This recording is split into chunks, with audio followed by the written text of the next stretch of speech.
प्राणारंभ आरती मारी पंचतत्वरंभ भक्ती अर्चे सज्जवती अपासुरागे पंचतन्मंगल धन मारी देव जय परमात्मा परमात्मा जय मारो दयाली जय सर्वेशा देव आरती आरो तत्राते देव करना कोनी आदि नाम नले करते नाद पूरा भगवती देव जय परमात्मा परमात्मा जय मारो दयाली जय सर्वेशा देव तंगे के मल्लाने सद्गुरु माता संगे जाता पंचदाता हे हरे के हरे प्रिया था जन्मे विष्णु नाम के अवसुदा देव जय परमात्मा परमात्मा जय मारो दयाली जय सर्वेशा देव जय गुरु जय गुरु जय गुरु जय गुरु जय गुरु जय गुरु जय गुरु जय गुरु जय गुरु जय गुरु जय गुरु जय गुरु जय गुरु जय गुरु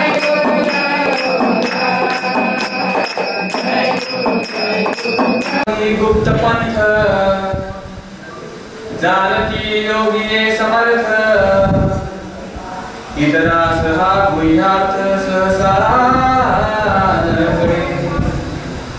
साराचे ही निज सार अखंड अक्षय पार नेऊन सकती तस्कर काही केल्या तयास नाही राजवहे अथवा नाही अग्नी भये अथवा हा मनुष्य जन्म केलेला आहे तर हा त्याचा संकल्पने झाले एक हम भविष्याला म्हणून संकल्प केला भगवंताने त्याप्रमाणे हे जग निर्माण झालेले आहे तर इथे आपल्याला हा मनुष्य जन्म आता प्राप्त झालेला आहे तर इथे आपण काय नामस्मरण करून किंवा अन्नदान परोपकार करून भगवंताची प्रार्थना आणि ज्ञान प्राप्ती करण्यासाठी गुरु करून गुरुनी सांगितल्याप्रमाणे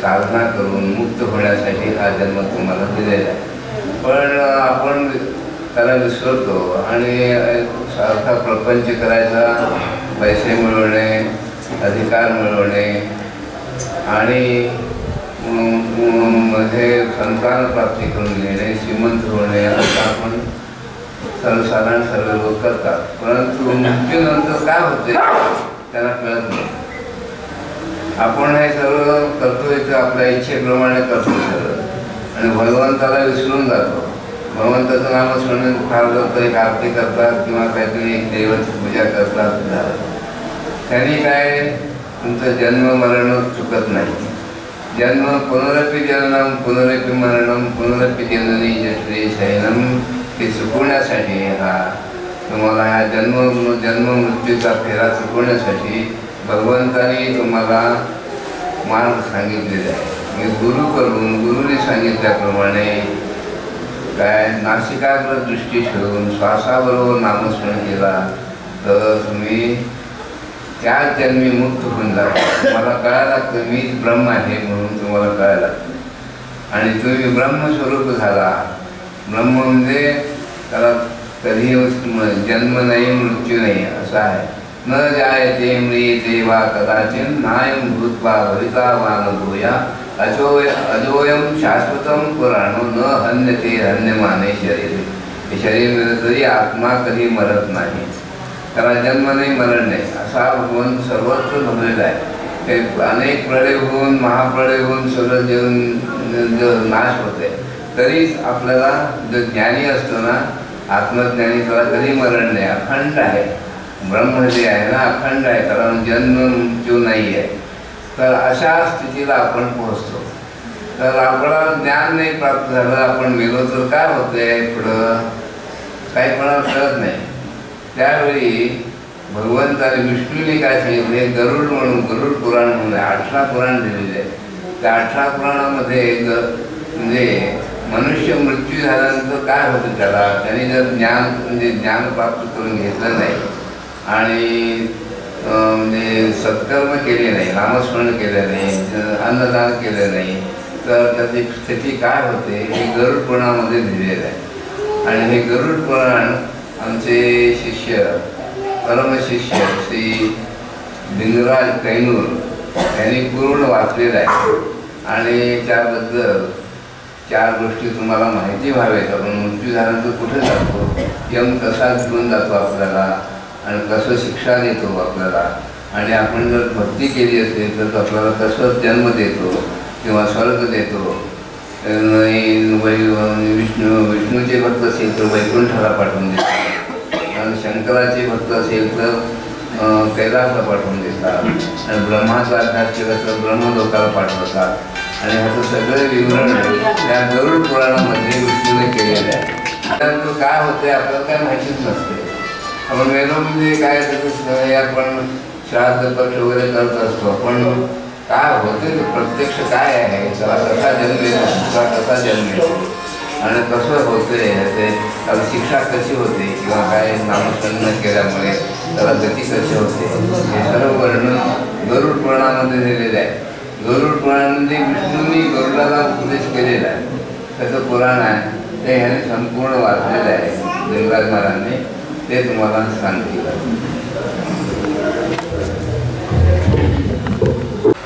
आता तर महाराज खेळत आलेले घेऊन करणं मग यंदा हे अर्थ भक्ती गुरुभक्ती फार श्रेष्ठ जगत नाही. गुरु आणि प्रत्यक्ष ब्रह्मा आणि गुरु हा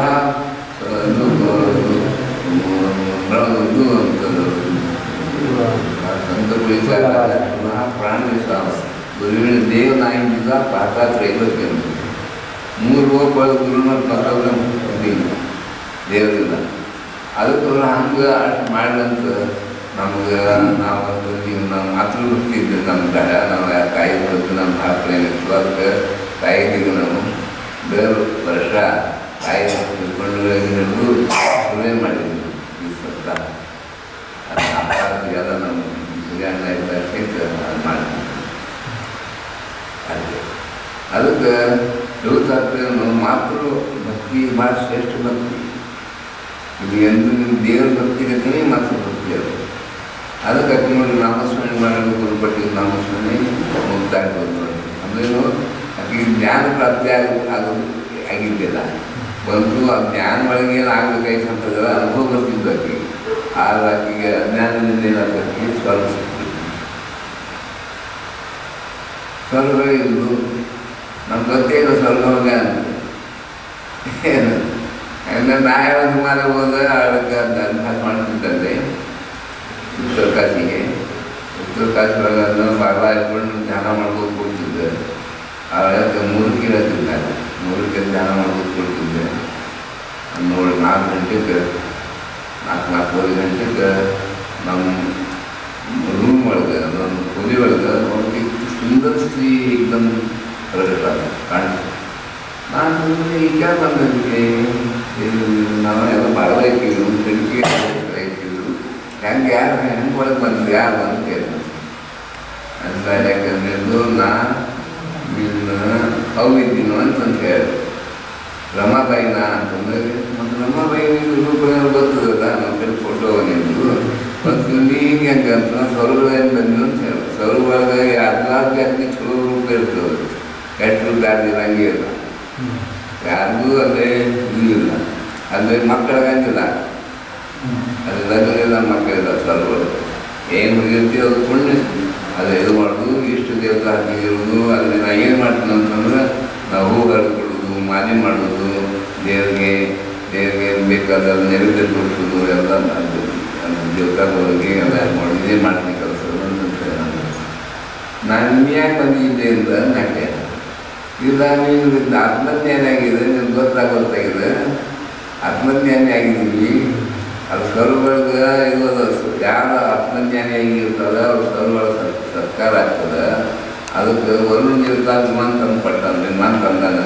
ಆ ವಿಮಾನ ಕೂತು ನೀನು ನಡಿ ಅಂತ ಕರೆದು ಬಂದಿನ ಅಂತ ಇದಕ್ಕೆ ಸ್ವಪ್ನದಕ್ಕೆ ಅದೇ ಹೆಂಗೆ ಇದ್ದಿಲ್ಲ ಸ್ವಪ್ನ ಹೋದ್ರೆ ಹೊರ ಬಂದ್ಬಿಟ್ಟು ನಾವು ಒಂದು ವರುಣ ದೇವತ ವಿಮಾನ ಕೃಷ್ಣ ವಿಮಾನ ತಗೊಂಡು ಬಂದಿದ್ದೆ ಬೇಡಿ ಅಂತಂದು ನಾವು ಕರ್ಕೊಂಡು ಬಂದು ಕೂತ್ಬಿಟ್ಟು ಇಬ್ಬರು ನಾವು ನಮ್ಮ ತಾಯಿ ವರುಣ ಮಾಡಿ ನೋಡಿ ಸರ್ವ ಆವಾಗ ನೋಡಿ ತಾಯಿ ನಮ್ಮ ಸ್ವರ್ಗ ಇದ್ದಾರೆ ಆವಾಗ ಬರ್ತಾರೆ.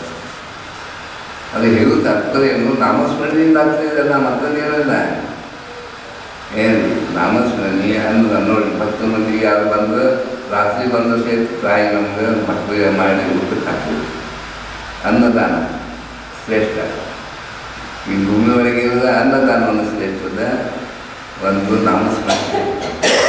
ಯಾರು ಮಾಡ್ಕೊಂಡು ಹೋಗ್ತಾರೆ ಅವ್ರಿಗೇನು ಕಡಿಮೆ ಆಗ ಅವ್ರಿಗೆ ಅಧೋಗತಿ ಅಂತೂ ಆಗಿದೆ. ಇದೇನಿದೆ ಹೇಳೋದು ಗರುಡ ಪುರಾಣ ಒಳಗೆ ಆ ಕಡೆ ಹೋಗೋ ಕಾರಣ ಏನು ನಮಗೆ ನಿಮ್ಮೆಲ್ಲ ದೇವತಾ ಗುರುಗಳೇ ಕರ್ಕೊಂಡು ಹೇಳ್ಬೋದು. ಅಷ್ಟು ಗುರು ಭಾಳ ಮಾಡ್ತದೆ. ಅದಕ್ಕೆ ಹೇಳ್ತಾಗ್ತದೆ ನೀನು ನಿಮ್ಗೆ ನರಕ ಇದೆಲ್ಲ ಇದು ಅವಾಯ್ಡ್ ಮಾಡಬೇಕಾದ್ರೆ ಇದನ್ನು ತಪ್ಪಿಸ್ಬೇಕಾದ್ರೆ ನಿತ್ಯ ನಾಮಸ್ಮರಣೆ ಮಾಡಿ ನೋಡಿ ನಿಮ್ಗೆ ಹಿಂದೆ ಸಿಗ್ತದೆ ಎಲ್ಲ ನಿಮ್ಮ ದೇವತಾಗಳು ದರ್ಶನ ಆಗ್ತದೆ. ಅದಕ್ಕೆ ನಾಮಸ್ಮರಣೆ ಬಿಡಬೇಡಿ. ಯಾವ ಬೇಕು ನಾಮಸ್ಮರಣೆ ಅಖಂಡ ಮಾಡಿ.